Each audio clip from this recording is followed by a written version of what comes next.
Welcome, my friend. Today we're making a delicious broccoli and cheese soup, all in under 30 minutes. I'm going to show you a couple of different equipment options, how to use regular grocery store items to speed things up. Then we're going to properly store the leftovers.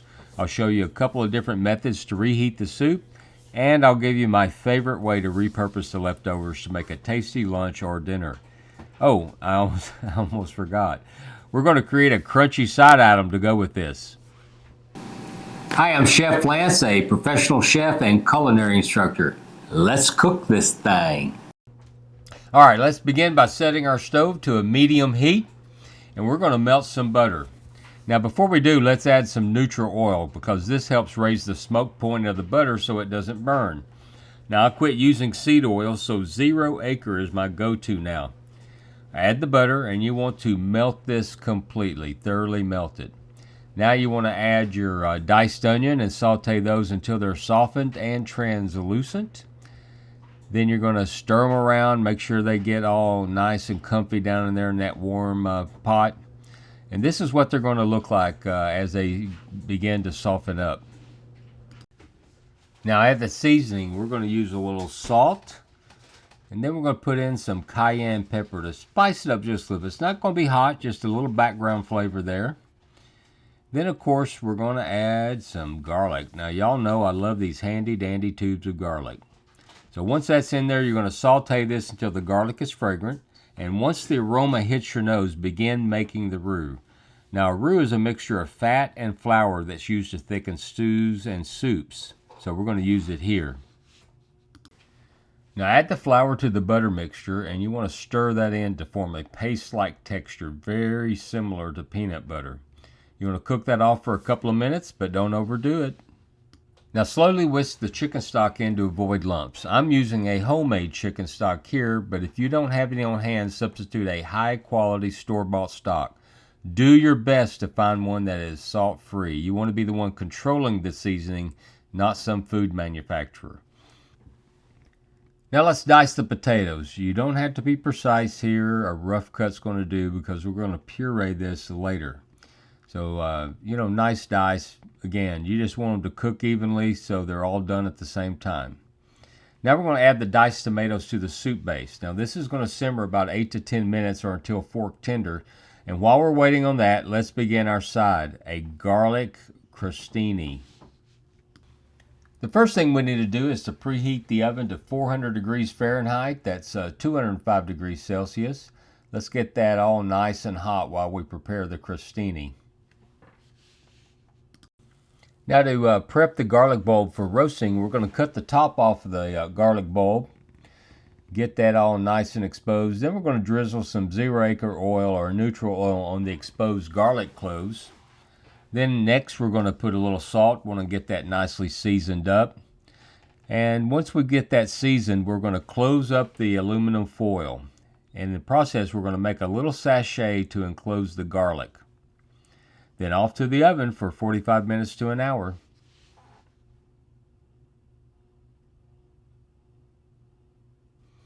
Now, if you don't want to make your own roasted garlic, by all means use this handy tube of roasted garlic paste from the grocery store. So convenient and so quick. Now that the potatoes are tender, you're going to use an immersion blender to puree the soup. Make sure it is completely smooth. Go all the way around and get all the lumps out.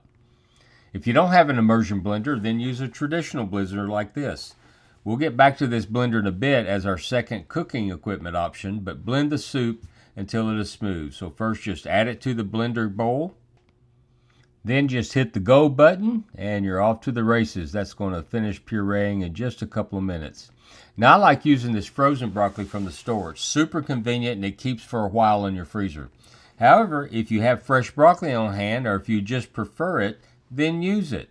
You're going to start by separating the florets from the stalk. If some are too large, then cut those down to bite size. After you get the florets off, then you're going to trim the outer layer from the stalk and reserve the inner, more tender part. We'll use that in our second method. Be sure and compost the rest. Let's keep food waste out of our landfills. All right, back to the stove. We're going to add some cream, and using the immersion blender again, we're going to thoroughly combine the cream again. You could certainly use a spoon or anything like that. If you're using a traditional blender, add the cream when you puree the potatoes. Now once combined, add the frozen broccoli. Now this will simmer for about 20 minutes until that broccoli is just tender. While that's happening, let's finish our crostini. Pull the roasted garlic from the oven after it's cooled to the touch and unwrap it. Squeeze the garlic from the skins and mix it into the softened butter and season with salt. Now let's turn our attention to the bread. Now I'm using a grocery store baguette. If I wasn't so lazy, I would have baked my own. Ay, ay, ay. Now on your cutting board, slice the baguettes on a bias. Now we cut it on a bias to maximize the surface area. You want these about 1/4 of an inch thick or 6 1/3 millimeters.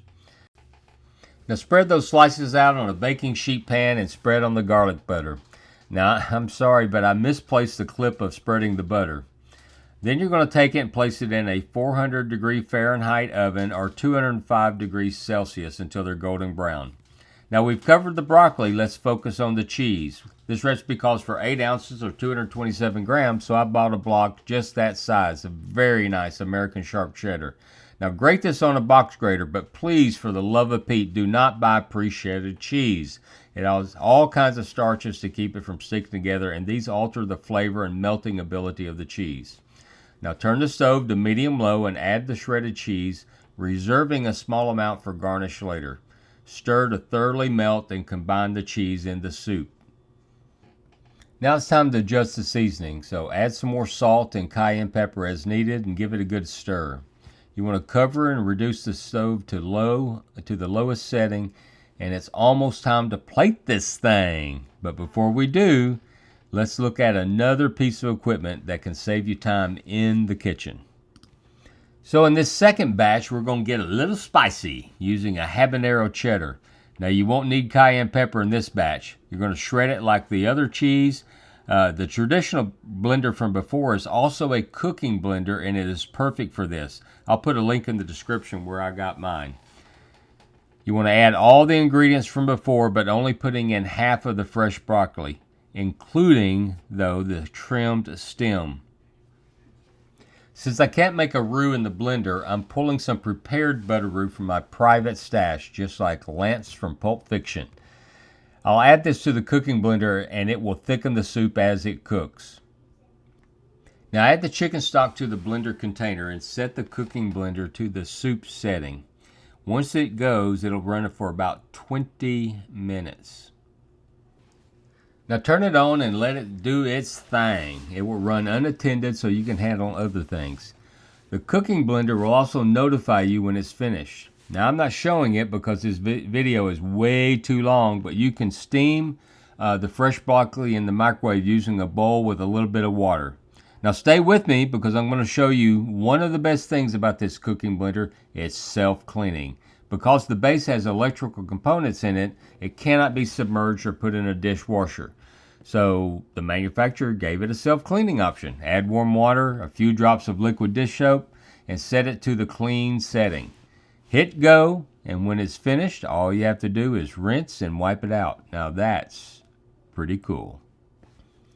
Okay, we're going to get to plating. But before we do, let's properly store our soup. You're going to ladle your soup into an airtight container. Then you're going to secure the lid. And this is very, very important. Label and date it. I use blue painter's tape with a silver Sharpie. I'm asked a lot, can I freeze my broccoli and cheese soup? The short answer is yes. However, I do not recommend it. The reason being is that cooked cheese can separate during the freeze-thaw cycle, leaving an unpleasant texture. Now let's look at a couple ways to gently reheat your soup. First is the tried and true method on the stove. Just put the stove on medium-low, stirring often to prevent scorching on the bottom. Bring it up to a simmer and you're good to go. Now let's look at another super convenient way, the microwave. Please don't blast this on high. I'm going to show you how to set the power setting to 50%. This is the secret to gently rewarming without scorching. And do not reheat in the plastic container or any plastic container. This can cause leaching of microplastics into your food. Not a good thing. Now, because microplastics are becoming a serious problem, I'm beginning switching to glass storage containers. Reheat this on 50% in short intervals, stirring in between to move the hot soup from the outside and mix with the cooler soup. Now, what's with the metal bowl in the microwave, you ask? Well, it seems that it's aluminum that causes the problem. My bowl is stainless steel and works just fine. However, be cautious, especially if you have an older microwave. If any metal bowl causes sparking, turn off the microwave immediately. And it's almost plating time, but I promise you a nice repurposing of the leftover soup. Baked potato smothered in broccoli and cheese soup. Now you can bake your potato in the oven, but I'm going to use this super convenient route with this microwavable potato. It gets the job done in minutes. Now while this is still hot, cut off some of the top, being careful not to burn yourself. Then scoop out the inside and place around the outside of the bowl, breaking up the top and doing the same. Now just smother the potato with your reheated soup. This is perfect for lunch or a small size dinner, and it's oh so good. Okay, your patience is finally rewarded. It's time to plate. Now ladle the soup into a nice bowl, filling it up as much as you want. Then we're going to garnish with the remainder of the shredded cheese. Then we're going to include a dollop of sour cream on top. Creme fraiche works really well here. I'll link to my video to show you how to make your own. Add your delicious crostini and you're ready for a super simple, super quick weeknight dinner in less than 30 minutes. Well, of course, if you make the crostini ahead on prep day. Enjoy.